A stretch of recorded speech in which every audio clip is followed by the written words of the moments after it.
আমরা হয়তো অনেকেই বুঝতে পারছি না হোম কোয়ারেন্টাইন অর্থ কি। সোজাভাবে বলতে গেলে হোম কোয়ারেন্টাইন অর্থ হলো সবার থেকে নিজেকে আলাদা করে রাখা। আচ্ছা, হোম কোয়ারেন্টাইনে কাদেরকে থাকতে বলা হয়?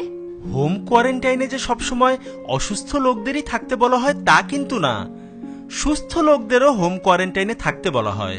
যারা হয়তো অসুস্থ রোগীর বাসায় থাকছে অথবা অসুস্থ রোগীর সংস্পর্শে এসেছে, বা কোনোভাবে অসুস্থ ব্যক্তির ঘাম তার গায়ে লেগেছে, অথবা অসুস্থ ব্যক্তির সাথে শারীরিক সম্পর্ক করেছে, অথবা অসুস্থ ব্যক্তির সাথে 1 মিটার দূরত্বের মধ্যে ওই ব্যক্তি ছিল, যেমন বিমান যাত্রা। এমন ব্যক্তিদেরকেই হোম কোয়ারেন্টাইনে থাকতে বলা হয়। রোগ ছড়ানোর যে কারণগুলো বলা হলো, এগুলো কোভিড-19 ক্ষেত্রে প্রযোজ্য। হোম কোয়ারেন্টাইনে থাকা একজন মানুষ কিভাবে সবার থেকে নিজেকে আলাদা রাখবে? যে কারোরই তার পরিবারের সবার সাথে থাকতে ইচ্ছা হবে, তার বাচ্চাদেরকে জড়িয়ে ধরতে ইচ্ছা হবে, কিন্তু এই ক্ষেত্রে তা করা যাবে না। তাকে নিজের জন্য নির্দিষ্ট একটা রুম ঠিক করতে হবে এবং তাকে সেই রুমেই অন্তত পক্ষে 14 দিন থাকতে হবে।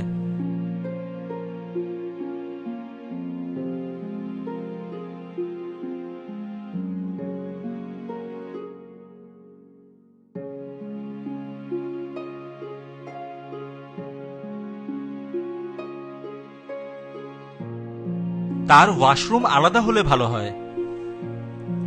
তার জামা কাপড় এবং তার ব্যবহৃত জিনিসপত্র তার নিজেকেই ধুয়ে ফেলতে হবে। তার ব্যবহার্য সব জিনিসপত্র তাকে আলাদা করে দিতে হবে।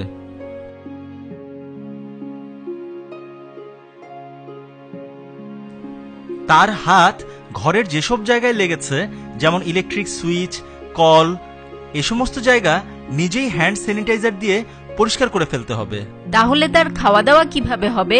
কোয়ারেন্টাইনে থাকা লোক কিন্তু সবার সাথে একসাথে বসে খাবার খেতে পারবে না। তার পরিবারের লোকজন তার রুমের বাইরে খাবার রেখে তার দরজায় নক করে চলে আসবে। সে খাবারটি নিয়ে আবার দরজা লক করে দিবে।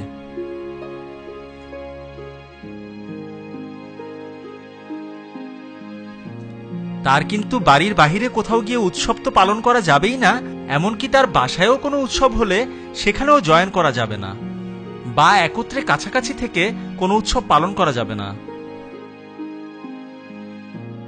কোয়ারেন্টাইনে থাকা অবস্থায় সেই লোক তার ব্যবহৃত টিস্যু বা ফেলে দেওয়ার মতো যে কোনো জিনিস একটি পলিথিনের মধ্যে দিয়ে গিট্টে মেরে দিবে এবং সেটা পরবর্তীতে নির্দিষ্ট ফেলার স্থানে ফেলে দিবে।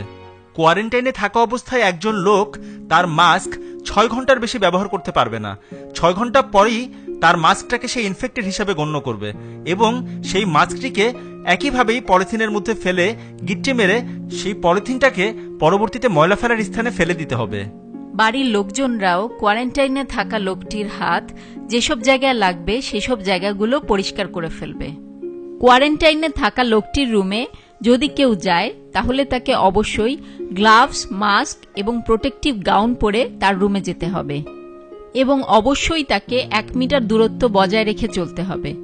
এই 14 দিনের মধ্যে বা পরেও যদি তার শরীরে করোনা ভাইরাসের লক্ষণ দেখা দেয় তাহলে অবশ্যই হসপিটালে ফোন দিতে হবে।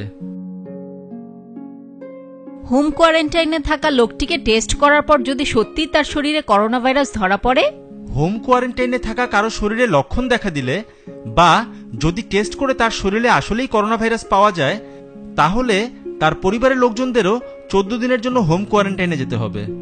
আর বর্তমানে যেহেতু বাংলাদেশে করোনা ভাইরাস ছড়িয়েছে, সুতরাং আপনি যদি মনে নাও করতে পারেন যে আপনি কোনো করোনা ভাইরাসের রোগীর সংস্পর্শে এসেছিলেন কিনা, আপনার যদি সর্দি, কাশি বা জ্বর দেখা দেয় তাহলেও আপনি সবার থেকে আলাদা হয়ে হোম কোয়ারেন্টাইনে চলে যান এবং এরপর হসপিটালে যোগাযোগ করুন। আর আইসোলেশন জিনিসটা তাহলে কি?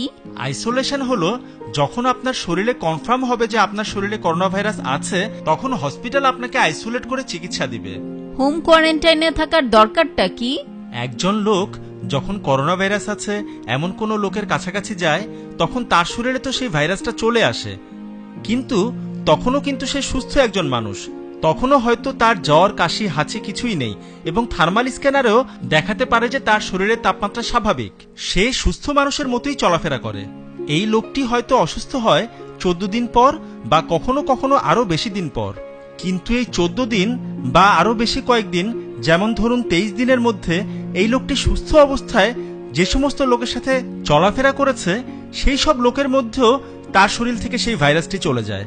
সুতরাং ওই লোকটি যেন আরো অনেকের মধ্যে এই ভাইরাসটি ছড়িয়ে দিতে না পারে, এই জন্যই কোয়ারেন্টাইনটা জরুরি।